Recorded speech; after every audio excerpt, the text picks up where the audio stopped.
So കേറ്ററ്റ് set HSA HSST ഈ പരീക്ഷകൾക്ക് വരാൻ സാധ്യതയുള്ള കുറച്ച് ചോദ്യങ്ങളാണ് നമ്മൾ നോക്കാൻ പോകുന്നത്. പ്രധാനമായും ഈ നാച്ചുറൽ സയൻസ് നാച്ചുറൽ സയൻസുമായി ബന്ധപ്പെട്ട ചോദ്യങ്ങളാണ് നോക്കുന്നത്. ഫസ്റ്റ് ചോദ്യം, a genophore is the genetic material found in which of the following. Genophore എന്ന് പറയുന്നത് താഴെ പറയുന്ന ഏതിലടങ്ങിയിരിക്കുന്ന ജെനറ്റിക് മെറ്റീരിയലാണ്?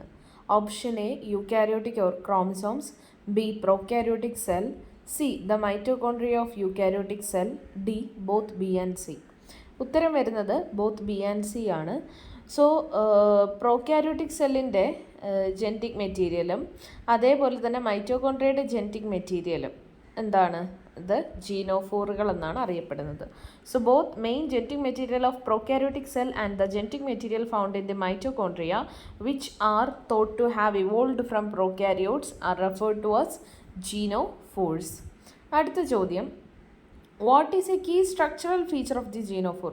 ജീനോഫോറിൻ്റെ പ്രധാനപ്പെട്ട സ്ട്രക്ചറൽ ഫീച്ചർ എന്താണ് താഴെ പറയുന്നതിൽ?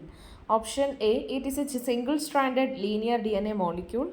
B. It consists of DNA wrapped tightly around histone proteins. C. It is typically a circular double-stranded DNA molecule. D. It is enclosed within a membrane bound to true nucleus. ശരിയായിട്ടുള്ള ഉത്തരം വരുന്നത് ഇത് ജീനോഫോർ എന്ന് പറഞ്ഞാൽ മൈറ്റോകോൺട്രിയയിലും പ്രോക്യാരിയോട്സിലൊക്കെ കാണുന്ന നമുക്കറിയാം. അതൊരു single double stranded and usually circular DNA molecule that is compacted by super coiling, not by histone proteins. അപ്പോൾ സിംഗിൾ ആണ്, ഡബിൾ സ്ട്രാൻഡഡ് DNA ആണ്, സർക്കുലർ DNA ആണ്, ആൻഡ് അതിങ്ങനെ സർക്കുലറായിട്ട് കോമ്പാക്റ്റായിട്ട് അറേഞ്ച് ചെയ്ത് വെക്കുന്നത് സൂപ്പർ കോയിലിങ്ങിലൂടെയാണ്, അല്ലാതെ ഹിസ്റ്റോൺ പ്രോട്ടീൻസിൻ്റെ സഹായത്തോടെ അല്ല. നമുക്കറിയാം ഹ്യൂമൻ ബീയിങ്സിൻ്റെ DNA റാപ്പ് ചെയ്ത് വെക്കാൻ സഹായിക്കുന്ന പ്രോട്ടീൻസാണ് histone and non histone proteins. പക്ഷേ ജീനോഫോർ ആ ഒരു particular kind of compact arrangement അവർക്ക് ലഭിക്കുന്നത് സൂപ്പർ കോയിലിങ്ങിലൂടെയാണ്. നമ്മളുടെയിലും സൂപ്പർ കോയിലിങ്ങും കാര്യങ്ങളൊക്കെ ഉണ്ട്. ഇനി in which region of the cell is the genophore located. Genophore എവിടെയാണ് ലൊക്കേറ്റ് ചെയ്തിരിക്കുന്നത്? ഉത്തരം വരുന്നത് ന്യൂക്ലിയോയിഡ് ആണ്. നമ്മുടെ the genophore is located in a specific irregularly shaped region of the cytoplasm called the nucleoid. നമ്മുടെ ബാക്ടീരിയം അല്ലെങ്കിൽ പ്രോക്യാരിയോട്സിൻ്റെ കേസാണ് പറയുന്നത്. അവരുടെ ന്യൂക്ലിയോയിഡ് എന്ന് പറയുന്ന ഭാഗത്താണ് അല്ലെങ്കിൽ അവിടെയാണ് ജീനോഫോർ കാണുന്നത്. And it is not contained within a membrane bound nucleus like the chromosome of eukaryotes. നമുക്കറിയാം പ്രോക്യാരിയോട്സ് എന്ന് വിളിക്കാൻ തന്നെ കാരണം എന്താണ്? ട്രൂ ന്യൂക്ലിയസ് ഇല്ലാത്തത് കൊണ്ടാണ്. സോ ന്യൂക്ലിയോയിഡ് എന്ന് പറയുന്ന ആ സ്ട്രക്ചറിലാണ് ജീനോഫോറും കാണുന്നത്. സോ അവരെ കവർ ചെയ്തൊരു ന്യൂക്ലിയർ മെംബ്രെയിനോ കാര്യങ്ങളോ ഒന്നും ഇല്ല. അടുത്തത് ഹാൻസ് റിസ്. അടുത്ത ചോദ്യമാണ്, Hans Ris is credited with coining the term genophore to distinguish the genetic material of which organism from eukaryotic chromosomes. അപ്പം ജീനോഫോർ എന്ന് പറയുന്ന ടേം കോയിൻ ചെയ്തത് ഹാൻസ് റിസ് ആണ്. So to distinguish the genetic material of which organism from eukaryotic chromosome, അതായത് eukaryotic ക്രോമസോമിൽ നിന്ന് ഏത് ഓർഗാനിസത്തിൻ്റെ genetic മെറ്റീരിയലിനെ ഡിസ്റ്റിങ്ക്വിഷ് ചെയ്യുന്ന ഒരു സന്ദർഭത്തിലാണ് അദ്ദേഹം ജീനോഫോർ എന്നുള്ള ടേം കോയിൻ ചെയ്തത്. ഉത്തരം വരുന്നത് ബാക്ടീരിയമാണ്. Hans Ris coined the term genophore specifically for the bacterial chromosome to highlights its differences from the protein rich eukaryotic chromosome. ഇപ്പോൾ പ്രോട്ടീൻ റിച്ച് ആയിട്ടുള്ള യൂക്കാരിയോട്ടിക് ക്രോമസോമിൽ നിന്ന് എത്രത്തോളം ഡിഫറെൻ്റ് ആണ് ബാക്ടീരിയൽ ക്രോമസോം എന്ന് ഹൈലൈറ്റ് ചെയ്യാൻ വേണ്ടിയിട്ടാണ് അദ്ദേഹം അതിനെ ജീനോഫോർ എന്ന് വിളിച്ചത്. ആരാണ് വിളിച്ചത്? ഹാൻസ് റിസ് ആണ് വിളിച്ചത്. ഇനി a key feature of the genophore is as described by Hans Ris is that it lacks which of the following. അപ്പം ജീനോഫോറിനെ പറ്റിയിട്ട് ഹാൻസ് റിസ് പറഞ്ഞ കാര്യത്തിൽ അതിൻ്റെ കീ ഫീച്ചർ എന്ന് പറയുന്നത് എന്താണ്? അതായത് ആ ഒരു ജീനോഫോറിൻ്റെ കീ ഫീച്ചർ എന്താണ് അതിലെന്തില്ല എന്നാണ് പറയുന്നത്. DNA, a single standard, a circular shape, histone proteins. ഇല്ല എന്ന് പറയുന്നത് ഹിസ്റ്റോൺ പ്രോട്ടീൻസ് ആണ്. ഓക്കെ, അപ്പോൾ Hans Ris noted that bacterial DNA is not associated with histone proteins unlike the chromosome found in eukaryotes. അടുത്ത ചോദ്യം, who is often called the father of modern cell biology for his work with electron microscopy and the discovery of ribosome. റൈബോസോമിൻ്റെ discovery അതുപോലെ തന്നെ electron മൈക്രോസ്കോപ്പിയിലുള്ള contribution ഇതിനെയൊക്കെ അടിസ്ഥാനമാക്കി ആരെയാണ് cell ബയോളജിയുടെ ആധുനിക cell ബയോളജിയുടെ പിതാവെന്നറിയപ്പെടുന്നത്? ഉദാഹരണം ആരാണ് വരുന്നത്? ആൻസർ വരുന്നത് ഓപ്ഷൻസ് എന്തൊക്കെയാണ്? Robert Hooke, Antonie van Leeuwenhoek, George Emil Palade, Rudolf Virchow. ഉത്തരം വരുന്നത് ജോർജ് എമിൽ പലേഡ് ആണ്. അടുത്ത, which of the following is a characteristic component of the fungal cell wall, distinguishing it from the primarily cellulose based plant cell wall and peptidoglycan based bacterial cell wall. അപ്പോൾ peptidoglycan കൊണ്ട് നിർമ്മിച്ചതാണ് bacterial cell wall, cellulose നിർമ്മിതമാണ് plant cell wall. ഇതിനെ രണ്ടിൽ നിന്നും distinguish ചെയ്യുന്ന fungal cell വോളിൻ്റെ component എന്താണ്? അതായത് ഫംഗൽ സെൽ വോളിൽ മാത്രം കാണുന്ന ഒരു പെക്യുലിയർ കമ്പോണൻറ്റ് ഏതാണ്?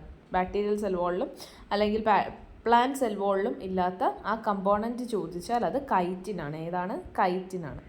നമുക്ക് നോക്കാം ജസ്റ്റ് ഇതിലെ ബാക്കി ഓപ്ഷൻസ് ആയിട്ടുള്ള പെക്റ്റിൻ, കൈറ്റിൻ, ലിഗ്നിൻ, ഹെമിസെല്ലോസ്. കൈറ്റിനാണ് നമുക്ക് ഫംഗസിൽ കാണുന്നതെന്നറിയാം. ബാക്കിയുള്ളത് നോക്കാം. പെക്റ്റിൻ എന്ന് വെച്ച് കഴിഞ്ഞാൽ ഒരു പോളിസാക്രൈഡ് ആണ്. പ്രധാനമായും കാണുന്നത് പ്ലാന്റ്സിൻ്റെ സെൽ വോളിലാണ്.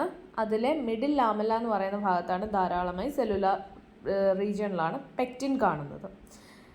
ഇനി അടുത്തത്, chitin is a tough and complex polysaccharide that is a major distinctive component of cell walls of the most fungi.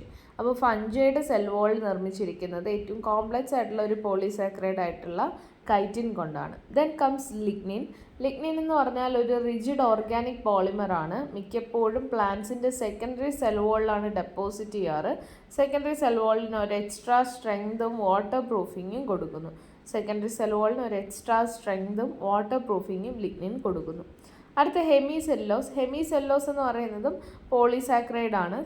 പ്ലാന്റിൻ്റെ സെൽ വോളിലാണ് കാണുന്നത്. അതെന്ത് ചെയ്യുന്നു? സെല്ലുലോസ് മൈക്രോഫൈബ്രൽസിൻ്റെ ക്രോസ് ലിങ്ക് ഫോം ചെയ്യുന്നു. That cross link cellulose microfibrils. So cellulose മൈക്രോഫൈബ്രൽസിനെ cross link ചെയ്യുന്നത് ഹെമിസെല്ലുലോസിൻ്റെ ഫംഗ്ഷനാണ്. അടുത്തത്, in woody plant tissues, which component is deposited in the secondary cell wall to prevent exceptional rigidity, strength and waterproofing properties? അതായത് ഈ താഴെ പറയുന്നതിൽ ഏത് കമ്പോണൻ്റ് ആണ് വുഡി പ്ലാന്റ്സിൻ്റെ ടിഷ്യൂസിൽ പ്രസൻ്റ് ആയിരിക്കുന്നത്? അതെന്ത് ചെയ്യുന്നു? ആ വുഡി പ്ലാന്റിൻ്റെ ടിഷ്യൂസിൽ ഡെപ്പോസിറ്റ് ചെയ്യുകയും അവരുടെ സെക്കൻഡറി സെൽ വോളിന് rigidity, strength, water proofing properties ഒക്കെ കൊടുക്കുകയും ചെയ്യുന്നു. ആ വസ്തു ഏതാണെന്ന് ചോദിച്ചിട്ടുണ്ട്. അതേതാണ്? ലിഗ്നിനാണ്. അടുത്ത ചോദ്യം, the directional movement of cellulose synthase complex along cortical microtubules is a key mechanism for determining cell shape in plants. അതായത് സസ്യങ്ങളുടെ സെല്ലിൻ്റെ ആകൃതി നിർണ്ണയിക്കുന്ന ഒരു പ്രധാനപ്പെട്ട മെക്കാനിസമാണ് സെല്ലുലോസ് സിന്തേസ് കോംപ്ലെക്സുകളുടെ കോർട്ടിക്കൽ മൈക്രോട്യൂബ്യൂൾസിലൂടെയുള്ള ആ ഒരു ഡയറക്ഷണൽ മൂവ്മെൻറ്റ് എന്ന് പറയുന്നത്. So which of the following molecular modifications and subsequent events is most directly responsible for regulating the speed and pattern of these complexes?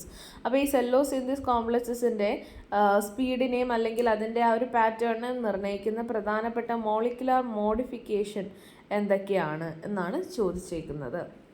ഓപ്ഷൻസിൽ the reversible phosphorylation of CESA subunits. Okay, CESA subunits influencing their speed and interaction with the microtubule associated protein. அடுத்தது, the synthesis and secretion of pectin into the apoplast via Golgi, altering rigidity of the cell wall matrix.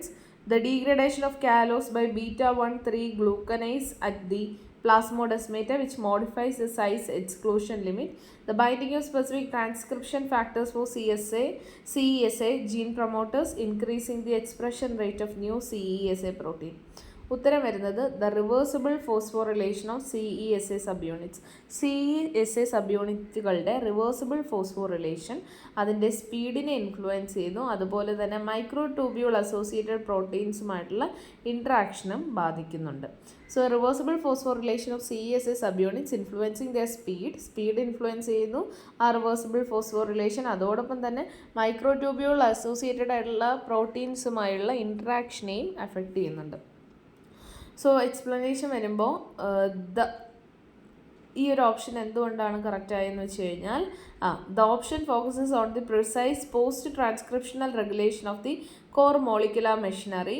Phosphorylation of CESA subunits has been shown directly impact the speed of CSE. CSAയുടെ ആ ഒരു reversible ഫോസ്ഫോറിലേഷൻ്റെ impact എന്താണ് ആ CSEസിൽ? Okay, അതാണ് ഇവിടെ mention ചെയ്യുന്നത്. And their association with microtubular skeleton, സൈറ്റോസ്കെൽറ്റനുമായിട്ടുള്ള association mention ചെയ്യുന്നു. Which in turn dictates the orientation of cellulose microfibril deposition and the cell shape. അപ്പോൾ ഈ സെല്ലുലോസ് മൈക്രോഫൈബ്രൽസിൻ്റെ ഓറിയൻറ്റേഷൻ ഇതിനെ ബാധിക്കുന്നുണ്ട്, സെൽ ഷേപ്പിനെ ബാധിക്കുന്നുണ്ട്. സോ ആദ്യത്തെ ഓപ്ഷനാണ് ഉത്തരമായിട്ട് വരുന്നത്. അടുത്ത ചോദ്യം, ribosome biogenesis is a highly coordinated energy intensive process in eukaryotes. അതായത് റൈബോസോമിൻ്റെ നിർമ്മാണം എന്ന് പറയുന്നത് ഹൈ എനർജി റിലേറ്റഡ് ആയിട്ടുള്ള അല്ലെങ്കിൽ ഹൈലി കോർഡിനേറ്റഡ്, അതേപോലെ തന്നെ എനർജി ധാരാളം ആവശ്യമായിട്ടുള്ള ഒരു പ്രോസസ്സാണ് യൂക്കാരിയോട്സിലെ. In the context of nucleolar stress, which of the following event would most directly lead to the activation of tumour suppressor protein P53? അപ്പോൾ ഈ ഒരു കേസിൽ ന്യൂക്ലിയോലാർ ഒരു സ്ട്രെസ് ഉണ്ടാകുന്ന സന്ദർഭത്തിൽ പറയുന്നതിൽ ഏത് ഇവൻറ്റ്സ് ആണ് P53യുടെ എന്ന് പറയുന്ന സപ്രസർ പ്രോട്ടീൻ്റെ ആക്ടിവേഷനുമായിട്ട് ഡയറക്റ്റായിട്ട് ബന്ധപ്പെട്ടിരിക്കുന്നത്? ഓപ്ഷൻസ് 4 ഉണ്ട്. നമുക്ക് ശരിയായിട്ടുള്ളത് പറയാം.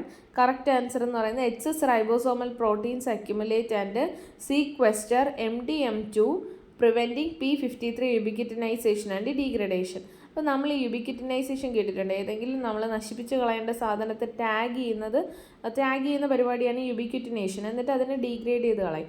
അപ്പോൾ ഈ എക്സസ് റൈബോസോമൽ പ്രോട്ടീൻസ് എന്ത് ചെയ്യും? അത് അക്യുമുലേറ്റ് ചെയ്യുകയും അത് MDM2നെ സീക്വസ്റ്റർ ചെയ്യുകയും ചെയ്യും. അതുവഴി എന്ത് പ്രിവെൻറ്റ് ചെയ്യപ്പെടും?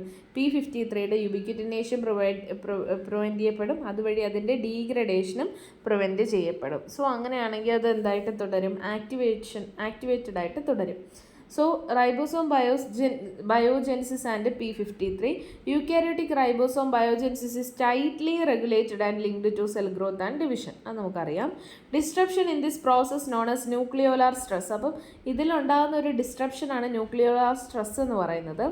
Activated surveillance pathway and stabilizes and P53നെ ആക്ടിവേറ്റ് ചെയ്യിക്കുന്നു. അതോടൊപ്പം തന്നെ ട്രിഗറിങ് സെൽ സൈക്കിൾ അറസ്റ്റോ അപ്പോപ്ടോസിസ്. അപ്പോൾ അതിൻ്റെ ഫലമായിട്ട് സെൽ സൈക്കിൾ അറസ്റ്റോ അപ്പോപ്ടോസിസോ ഉണ്ടാവുന്നു. ഓക്കെ, MDM2-RP ഇൻട്രാക്ഷൻ എങ്ങനെയെന്ന് വെച്ച് കഴിഞ്ഞാൽ a central mechanism involves MDM2 protein and E3 ubiquitin ligase that normally target P53 for degradation. അപ്പോൾ ഈ MDM2 പ്രോട്ടീൻ എന്ന് പറയുന്ന ഒരു E3 യുബിക്വിറ്റിൻ ലിഗേസ് ആണ്. എന്ത് ചെയ്യും? P53നെ ഡീഗ്രഡേഷന് വേണ്ടിയിട്ട് ടാർഗറ്റ് ചെയ്യുന്നതാണ്. During nucleolar stress the production of ribosomal proteins continues even if RNA synthesis is disrupted. Okay, അപ്പോൾ ന്യൂക്ലിയോലാർ സ്ട്രെസ്സിൻ്റെ സമയത്ത് റൈബോസോമൽ പ്രോട്ടീൻസിൻ്റെ പ്രൊഡക്ഷൻ കണ്ടിന്യൂ ചെയ്യും. ഇഫ് എന്താണ് RNA സിന്തസിസ് ഡിസ്ട്രപ്റ്റ് ചെയ്യപ്പെട്ടിട്ട് പോലും എന്തിൻ്റെ പ്രൊഡക്ഷൻ കണ്ടിന്യൂ ചെയ്തുകൊണ്ടേയിരിക്കും? റൈബോസോമൽ പ്രോട്ടീൻസിൻ്റെ പ്രൊഡക്ഷൻ കണ്ടിന്യൂ ചെയ്തുകൊണ്ടിരിക്കും. So these unassembled ribosomal proteins particularly RPL5 and RPL11 are released from the nucleolus. അപ്പം ഇതിൻ്റെ ഫലമായിട്ട്, അതായത് ഈ അൺഅസംബിൾഡ് റൈബോസോമൽ പ്രോട്ടീൻസ് പ്രധാനമായും RPL5ഉം അതുപോലെ തന്നെ RPL11ഉം എന്ത് ചെയ്യും? അത് ന്യൂക്ലിയോലസിൽ നിന്ന് റിലീസ് ചെയ്യും. അത് ന്യൂക്ലിയോപ്ലാസത്തെ അക്യുമുലേറ്റ് ചെയ്യും. അത് MDM2 ആയിട്ട് ബൈൻഡ് ചെയ്യുകയും MDM2ൻ്റെ P53നെ യുബിക്വിറ്റിനേറ്റ് ചെയ്യാനുള്ള എബിലിറ്റിയെ നശിപ്പിക്കുകയും ചെയ്യും. അതിൻ്റെ ഫലമായിട്ട് എന്താണ്? P53യുടെ സ്റ്റെബിലൈസേഷനും അതുപോലെ തന്നെ ആക്ടിവേഷനും നടക്കും. ഓക്കെ, അപ്പോൾ ഇത്രയും പ്രധാനപ്പെട്ട കുറച്ച് ചോദ്യങ്ങളാണ്. നിങ്ങൾക്ക് പല സന്ദർഭങ്ങളിൽ യൂസ് ചെയ്യാൻ പറ്റുന്ന കുറച്ച് പോയിൻറ്റ്സാണ്. അപ്പം പഠിച്ചിട്ട് ഇത് ക്ലാസ് കേൾക്കുക. ജസ്റ്റ് നിങ്ങൾക്കറിയാവുന്നുള്ള എന്തെങ്കിലും കാര്യങ്ങളുണ്ടെങ്കിൽ ആഡ് ചെയ്യുക. ഇമ്പ്രൂവ്മെൻറ്റ്സിന് വേണ്ടിയിട്ടൊന്ന് സജഷൻസ് പറയുക. Thank you.